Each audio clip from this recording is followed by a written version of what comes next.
दोस्तों, आज के इस वीडियो का टॉपिक है कि घरों में जो करंट आने लगता है, घर होता है हमारा, उसकी जो दीवारें होती हैं उसमें करंट आने लगता है। तो आखिर ऐसा क्यों होता है? क्यों घर की दीवारों में करंट आता है? और अगर आ भी गया है तो हम क्या करें कि जिससे कोई भी दुर्घटना ना हो अगर करंट आ भी गया है? तो आइए जान लेते हैं। देखिए, जो हमारे घरों में इलेक्ट्रिसिटी आती है, विद्युत सप्लाई आती है, वह देखिए क्या है कि इंडस्ट्री में बहुत सारी सुरक्षा मानकों पर विद्युत सप्लाई को लाया जाता है। लेकिन घरों में क्या होता है कि देखिए इंडस्ट्री में क्योंकि वहाँ पर बार बार ऑडिट होता रहता है। ऑडिटर आता है, इलेक्ट्रिकल का ऑडिटर आता है, वो हर चीज़ों को चेक करता है प्रॉपर तरीके से कि उसका सही से इंसुलेशन है कि नहीं है, जो उसमें सेफ्टी प्रिकॉशन होने चाहिए वो सही तरीके से हैं कि नहीं है। लेकिन जो हमारे घर होते हैं, घरों में जो भी उपकरण हम लगाते हैं या जो भी चीज़ें हम करते हैं वह अपने पैसे से करते हैं। खुद का पैसा उसमें हम लगाते हैं। इंडस्ट्री में कंपनी का पैसा होता है, लेकिन घरों में अपना खुद का पैसा होता है। और सारा का सारा जो भी चीज़ें हम जो सुरक्षा उपकरण हैं या जो भी सेफ्टी प्रिकॉशन हम लेते हैं वह अपने पैसे से लेते हैं। बस यही कारण होता है कि हम अपने घरों में अगर कोई दिक्कत आती है तो हम परेशान हो जाते हैं। क्योंकि हमने उस तरह के सुरक्षा साधनों का उपयोग किया ही नहीं है, इसीलिए हमारे घरों में विद्युत सप्लाई जो दीवारों में आ जाती है। नॉर्मली होता क्या है कि जैसे जो हमारा पंखा होता है ना, वह छत में लगा हुआ होता है। तो छत में जो पंखे का जो गुल्ला इस तरह से लगा हुआ होता है, कुंडा लगा होता है, वह मेटल का होता है। ठीक है, अब मेटल का यहाँ पे है और यह कहाँ पे इसको सेट किया जाता है? इसको जो सरिया होती है उसमें इसको जाम किया जाता है और ऊपर से जब छत पड़ती है ना तो सरिया के साथ ही कनेक्टेड होता है। अब मान लीजिए मैक्सिमम जो समस्या आती है वो वहीं से आती है। अब यहाँ पे क्या हुआ कि जो आपका पंखा है वह चलते चलते, चूँकि पंखा कभी कभी आप देखते होंगे कि वो हिलता रहता है इस तरह से, तो वहाँ पर पंखे का तार जो है, जो फेस और न्यूट्रल जो आ रहे हैं, वो कहीं कट करके उसका जो पीवीसी है, जो इंसुलेशन है, वो कट गया और वह इस कुंडे से टच हो गया या पंखे की बॉडी से टच हो गया। कुल मिला करके जो लोहा है उसके संपर्क में बिजली आ गई। अब उसकी सहायता से इस कुंडे से जो करंट है वो निकल करके इस कुंडे में आएगा और कुंडे से इस सरिया में आ जाएगा और सरिया पूरे घर में फैला हुआ है, जिससे पूरे घर में सप्लाई करंट आने लगता है।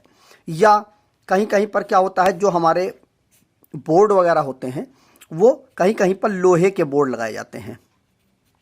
अब यहाँ पर क्या है, कोई फेस का तार अगर टूट गया स्विच से और उसकी बॉडी से टच हो गया, ठीक है, तो वहाँ से भी करंट आने का खतरा होता है।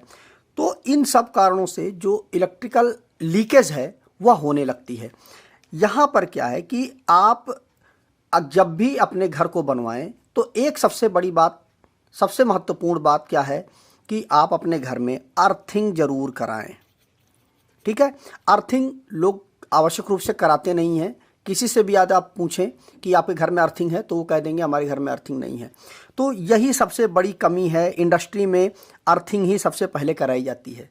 सबसे महत्वपूर्ण चीज़ वहाँ पर अर्थिंग है। ऑडिटर आकर के अर्थिंग को ही चेक करता है।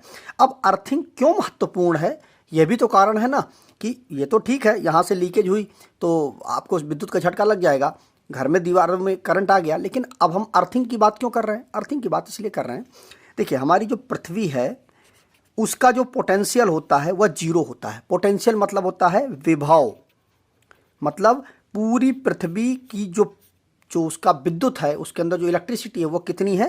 जीरो उसका पोटेंशियल है। उसमें विभव बिल्कुल भी नहीं होता, जीरो होता है।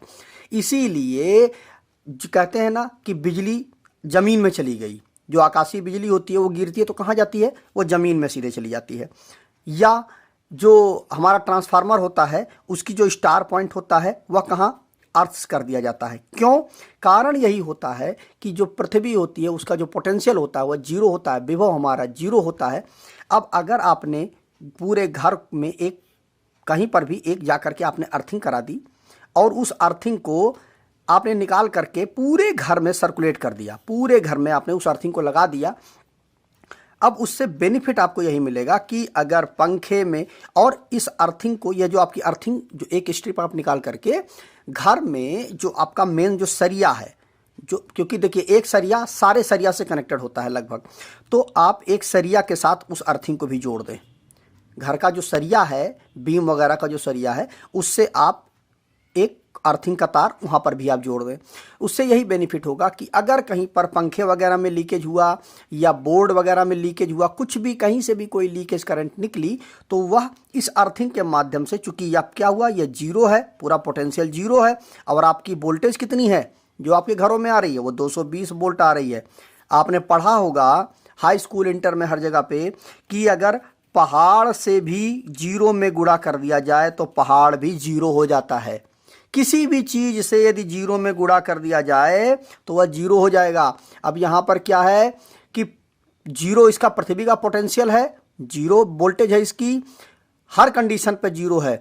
और जो आप वोल्टेज जो आपकी आ रही है वो कितनी आ रही है, वो जीरो 220 वोल्ट आ रही है।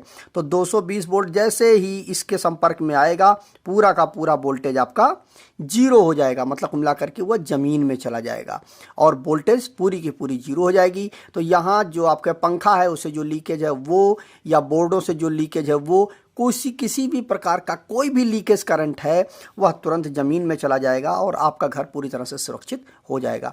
कुल मिलाकर के बात ये हुई कि अर्थिंग कराना बहुत ही ज़्यादा ज़रूरी है, महत्वपूर्ण है। और अर्थिंग, अगर आप, बहुत लोग कहते हैं कि अर्थिंग ख़राब हो जाती है, अगर आप अर्थिंग कराना चाहते हैं तो आप, एक केमिकल अर्थिंग होती है, उस अर्थिंग को आप करा लें। उसमें क्या होता है कि अर्थिंग को अगर आप एक बार करा लेंगे तो काफ़ी लंबे समय तक, 10 साल तक लगभग चल जाती है वो घरों की अर्थिंग। अगर कोई दिक्कत आती है तो जो गड्ढा होता है उसमें आप पानी टॉप अप कर दीजिए, तो उससे क्या होगा कि ये मिट्टी गीली हो जाएगी अंदर की और आपकी अर्थिंग मेंटेन रहेगी। तो अगर आप अर्थिंग करा लेते हैं, और ख़ास करके थोड़ा सा, ज़्यादा नहीं, अर्थिंग में बहुत ज़्यादा खर्चा नहीं आता है, मैक्सिमम 5,000 रुपये का खर्चा आता है। लेकिन 5,000 रुपये के खर्चे से आप अपने घर को हर प्रकार से सुरक्षित कर सकते हैं। आपका जो घर है उस घर के ऊपर आप एक एरियल भी लगा सकते हैं, ठीक है, कि जैसे मान लीजिए आकाशीय बिजली वगैरह गिरी तो आपके घर के ऊपर वो आकाशीय बिजली ना आए और आपका घर सुरक्षित बच जाए। क्योंकि आकाशीय बिजली अगर मान लो आपके घर पे भी गिरी तो आपका घर, एरियल ऊपर लगा हुआ है सबसे ऊपर, और वह एरियल किसके साथ कनेक्टेड है, अर्थ के साथ कनेक्टेड है। तो जो भी आकाशीय बिजली गिरी वो ज़मीन में चली गई, तो आकाशीय बिजली से भी आपका घर सुरक्षित है, जो आपकी विद्युत की लीकेज है उससे भी घर सुरक्षित है, हर प्रकार से आपका घर सुरक्षित है। कोई भी अगर दुर्घटना होने को होगी तो वह अर्थिंग की वजह से दुर्घटना नहीं होगी। अगर आप घर पर नहीं हैं तो भी कोई दुर्घटना नहीं होगी। तो कुल मिला करके बात यही हुई कि अर्थिंग यदि आप करवा लेते हैं तो आप बिना किसी समस्या के, बिना किसी झंझट के अपने पूरे परिवार को आप सुरक्षित महसूस करेंगे कि आपका पूरा परिवार पूरी तरह से सुरक्षित होगा। तो आज की इस वीडियो में हमने डिटेल में यह चीज़ समझ लिया है कि घरों में करंट आ रहा है तो हम क्या करें। कुल मिलाकर के बात ये हुई कि अगर आपके घर में करंट आ रहा है, अगर इंटरव्यू वगैरह में भी कभी आपसे यह प्रश्न पूछा जाता है तो आप यही जवाब दे सकते हैं कि सबसे बड़ी चीज़ क्या है, अर्थिंग यदि हम कर दें अपने घर में तो यही एक विकल्प है। अर्थिंग मतलब जो हमारा लीकेज करंट है उसको रोकने का, और कोई दूसरा विकल्प नहीं है। क्योंकि घर में कहाँ पर जो लीकेज हो रही है वह खोजना आपके लिए आसान नहीं है, बहुत ही कठिन काम है। लीकेज कहाँ पे हो रही है, एक एक चीज़ को आपको चेक करना पड़ेगा। लेकिन यदि आप अर्थिंग कर देते हैं पूरे घर में हर चीज़ को, तो किसी भी प्रकार की कोई भी समस्या नहीं होगी। तो मुझे उम्मीद है वीडियो आपकी समझ में आ गया होगा। वीडियो में जो चीज़ें मैंने आपको बताने की समझने की कोशिश की है वो सारी चीज़ें आपकी क्लियर हो गई होंगी। फिर भी यदि आपके मन में कोई डाउट रह गया है तो उसको भी कमेंट करके ज़रूर पूछेगा। तो मिलते हैं नए वीडियो में। नमस्कार दोस्तों।